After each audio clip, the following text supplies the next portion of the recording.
Therefore, when you shall see the abomination of desolation having been spoken by the prophet Daniel, standing in the holy place, the one reading let him understand. Then those in Judea let them flee to the mountains. Matthew 24:15-16. This passage is one of the most misinterpreted verses in the Bible.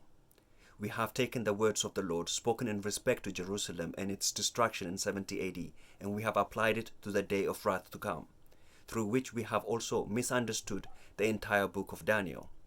Here is a contradiction. We take the words of the Lord in respect to the abomination of desolation and apply it to the distant future, and by the same breath we go back to the precise verse in the book of Daniel and we interpret the very passage to have been fulfilled in the days of Maccabees, which was 150 years prior to the Lord, through which we disregard the obvious meeting point of 70 AD in the fulfillment of the prophecy of the Lord. The clue is in the name, the abomination of desolation, meaning an act of abomination that brings about a desolation. In the days of Jeremiah and King Nebuchadnezzar, the Lord said, "And this whole land shall be desolate and an astonishment, and this nation shall serve the king of Babylon 70 years. Jeremiah 25:11. And Jerusalem and Judah were emptied of all their inhabitants, and the temple burned to the ground, and they went into captivity in the land of the Chaldeans. However, Israel was not made desolate in the time of the Maccabees. The only other time Jerusalem and Judah were made desolate was during the destruction Rome brought in 70 AD, and the inhabitants were bound and sold all over the world, and the second temple also destroyed.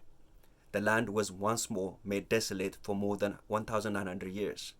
Our anchor has to be the word of the Lord, who himself interpreted Daniel 11:31 for us. The words of the Lord describing the events of the last days were recorded by Matthew, Mark, and Luke, each of them from their own perspective.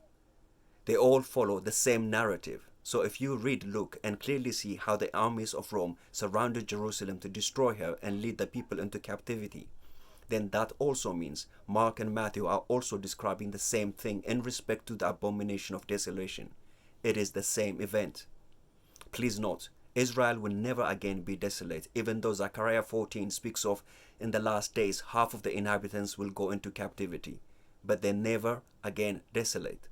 Therefore, Matthew 24 verse 15-16 is not even speaking of the Antichrist. Its similitude is only in regards to a type and a shadow.